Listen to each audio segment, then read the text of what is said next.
بسم الله الرحمن الرحيم. الحمد لله وكفى وسلام على عباده الذين اصطفى. أما بعد، فقد قال الله تعالى في القرآن المجيد: أعوذ بالله من الشيطان الرجيم. بسم الله الرحمن الرحيم. محمد رسول الله والذين معه أشداء على الكفار رحماء بينهم. صدق الله العظيم. وقال النبي صلى الله عليه وسلم: الحسن والحسين سيدا شباب أهل الجنة رضي الله تعالى عنهما، وكما قال عليه الصلاة والسلام: اللهم صل على سيدنا محمد وعلى آل سيدنا محمد وبارك وسلم. اللهم صل على سيدنا محمد وعلى آل سيدنا محمد وبارك وسلم. اللهم صل على سيدنا محمد وعلى آل سيدنا محمد وبارك وسلم. محترم معزز بزرگوں، عزیز دوستوں، نوجوان ساتھیوں، تاریخ اسلام میں آج کا دن یعنی 10 محرم الحرام کا دن بہت ہی عظمتوں والا دن ہے، بہت ہی برکتوں والا دن ہے. یہ دنیا کی ابتدا اسی دن سے ہوئی ہے اور دنیا کی انتہا اور دنیا کا اختتام بھی اسی دن ہوگا. یعنی 10 محرم کے دن دنیا کا آغاز ہوا اور 10 محرم کے دن دنیا ختم ہو جائے گی اور پھر اس دن بھی جمعہ کا دن ہوگا. ایسے ہی 10 محرم کے دن بہت سے اور بھی انبیاء اکرام علیہ السلام کے ساتھ تاریخی واقعات پیش آئے ہیں. کہ اللہ کے پاس بہت ہی عظمتوں والا دن ہے کہ اس دن اللہ رب العزت والجلال نے حضرت نوح علیہ السلام کی جو کشتی تھی، اس کشتی کو اللہ رب العزت والجلال نے ساحل کے کنارے پر لگا دیا. اور ایسے ہی حضرت موسیٰ علیہ السلام جو فرعون اور اس کے قوم کے ظلم سے پریشان تھے، تو اللہ رب العزت والجلال نے حضرت موسیٰ علیہ السلام کو اور آپ کے قوم کو فرعون کے ظلم سے آج کے دن ہی نجات دی. ایسے بے شمار واقعات جو مذہب اسلام کے آنے سے پہلے اس تاریخ کے ساتھ پیش آئے ہیں، اسی دن اور اسی تاریخ میں پیش آئے ہیں.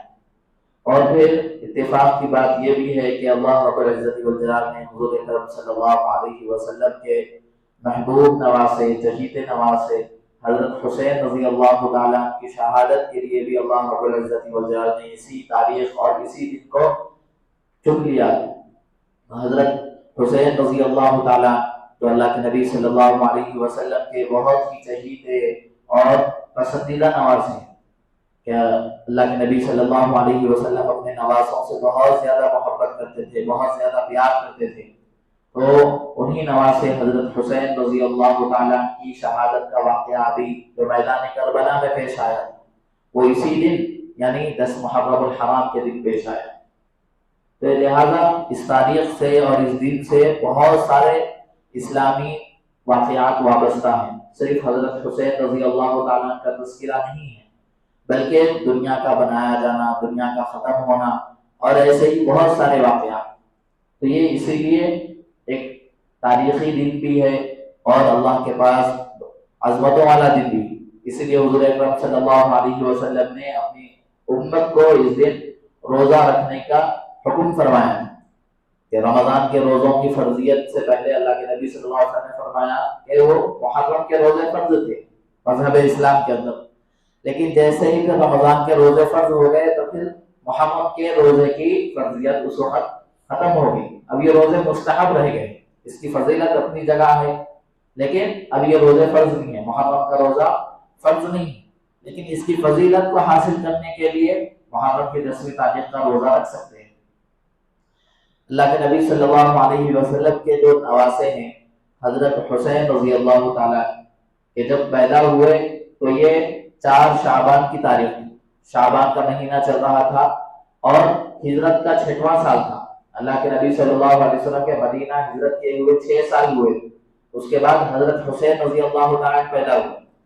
تو حضرت حسین رضی اللہ تعالیٰ جب پیدا ہوئے تو حضرت علی رضی اللہ تعالیٰ نے حضرت حسین رضی اللہ تعالیٰ کا نام حرب رکھا تھا اور اس سے پہلے جب حضرت حسن رضی اللہ تعالیٰ کی ولادت ہوئی تو اس وقت بھی حضرت علی رضی اللہ تعالیٰ نے ان کا نام بھی حرب رکھا تھا، لیکن اللہ کے نبی صلی اللہ علیہ وسلم نے بعد میں پوچھا کہ کیا نام رکھا حرب، تو اللہ کے نبی صلی اللہ علیہ وسلم نے پہلے بیٹے کا نام حسن رکھا، پھر دوسرے بیٹے کا نام حسین رکھا، پھر تیسرے بیٹے کا نام محسن رکھا۔ اس کے بعد اللہ کے نبی صلی اللہ علیہ وسلم نے فرمایا کہ یہ وہ نام ہے کہ آج تک یعنی زمانے جاہلیت میں کسی نے بھی یہ نام نہیں رکھے۔ حسن، حسین، محسن یہ ایسے نام ہیں کہ زمانے جاہلیت میں کسی نے بھی یہ نام اپنے نہیں رکھے۔ اور اللہ کے نبی صلی اللہ علیہ وسلم نے فرمایا کہ یہ وہ نام ہے کہ جو حضرت ہارون علیہ السلام نے اپنے بیٹوں کے نام رکھے تھے۔ حضرت ہارون علیہ السلام نے جو اپنے بیٹوں کے نام رکھے تھے یہ وہی نام ہے، حسن، حسین اور محسن۔ اللہ کے نبی صلی اللہ علیہ وسلم اپنے نوازوں سے بہت زیادہ محبت کیا کرتے تھے۔ حضرت حسین رضی اللہ عنہ کے بارے میں بات آتی ہے کہ حضرت حسین رضی اللہ عنہ کمر سے لے کر پیروں کے حصے تک، قدموں تک اللہ کے نبی صلی اللہ علیہ وسلم کے جسم کے بالکل مشابہ تھے، ایک جیسے تھے۔ جیسے اللہ کے نبی صلی اللہ علیہ وسلم کا جسم تھا کمر سے لے کر پیروں تک، حضرت حسین رضی اللہ عنہ کا جسم بھی ویسے ہی حضور اکرم صلی اللہ علیہ وسلم کے جسم کی طرح تھا۔ حضرت عباس رضی اللہ عنہ کی اہلیہ ایک روز خواب دیکھتی ہیں کہ وہ خواب کیا دیکھتی ہیں، ان کا نام تھا ام الفضل۔ وہ خواب دیکھتی ہیں کہ حضور اکرم صلی اللہ علیہ وسلم کے جسم سے ایک ٹکڑا جدا ہوا اور ان کی گود میں ڈال دیا گیا، یہ خواب میں دیکھتی ہیں۔ اس کے بعد دوسرے دن حضور اکرم صلی اللہ علیہ وسلم خدمت میں حاضر ہوتی ہے، حاضر ہو کر کہتی ہیں کہ اللہ کے نبی صلی اللہ علیہ وسلم میں نے عجیب و غریب خواب دیکھا ہے، تو میں دیکھتی ہوں کہ آپ کے جسم سے ایک ٹکڑا جدا ہو کر میری گود میں آ گرتا۔ تو اللہ کے نبی صلی اللہ علیہ وسلم نے اس خواب کی تعبیر فرمائی کہ فاطمہ کو بیٹا ہونے والا ہے اور وہ بیٹا تمہاری گود میں ڈالا جائے۔ اس کے بعد جب حضرت حسین رضی اللہ تعالیٰ کی ولادت ہوئی تو حضرت ام فضل جو اللہ کے نبی صلی اللہ علیہ وسلم کی چچی تھی ان کی گود میں حضرت حسین رضی اللہ تعالیٰ ڈال دیا۔ اس طریقے سے خواب کی تعبیر پوری ہوئی۔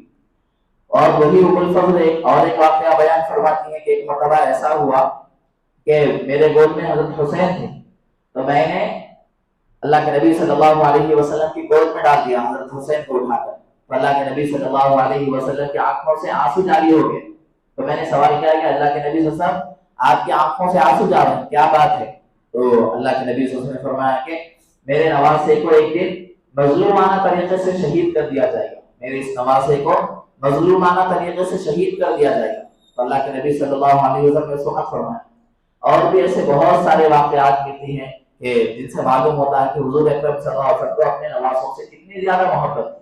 کہ ایک روایت میں آتا ہے کہ حضرت فاطمہ رضی اللہ عنہا بیان فرماتی ہیں کہ حضور اکرم صلی اللہ علیہ وسلم اپنے نواسوں کو بلاتے، حضرت فاطمہ کے پاس سے لیتے اور لے کر ان کو سونگتے تھے، جیسے پھولوں کو سونگتے ہیں۔ اللہ کے نبی صلی اللہ علیہ وسلم اپنے نواسوں کو اس طریقے سے سونگا کرتے تھے، ان کی خوشبو ان کے کیا ہے وہ سونگتے تھے۔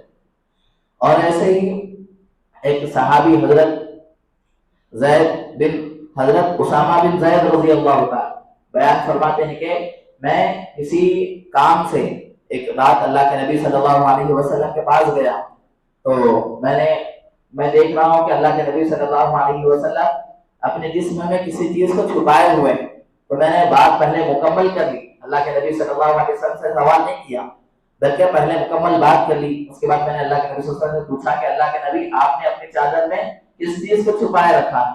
تو اللہ کے نبی صلی اللہ علیہ وسلم نے اپنی چادر کو ہٹایا تو اس کے اندر حضرت حسن اور حضرت حسین رضی اللہ عنہ اللہ کے نبی صلی اللہ علیہ وسلم سے چپٹے ہوئے تھے۔ تو اس طریقے سے اللہ کے نبی صلی اللہ علیہ وسلم حضرات حسنین سے محبت کرتے تھے۔ اور ایک واقعہ بھی ملتا ہے کہ حضرت بریدہ رضی اللہ عنہ فرماتے ہیں کہ اللہ کے نبی صلی اللہ علیہ وسلم ایک مرتبہ ایسے ہی مسجد نبوی میں بیٹھ کر ہم کو خطاب کر رہے تھے، واعظ فرما رہے تھے، ہمیں نصیحت کر رہے تھے۔ تو اللہ کے نبی صلی اللہ علیہ وسلم نے دیکھا کہ حضرات حسنین آ رہے تھے اور ان کے جسم کے اوپر سرخ دھاری دار جبے تھے پہنے ہوئے تھے، یعنی ایک تو وائٹ کپڑا اس کے اوپر لال لال کلر کی لائنیں لگی ہوئی تھی، لائن تھی۔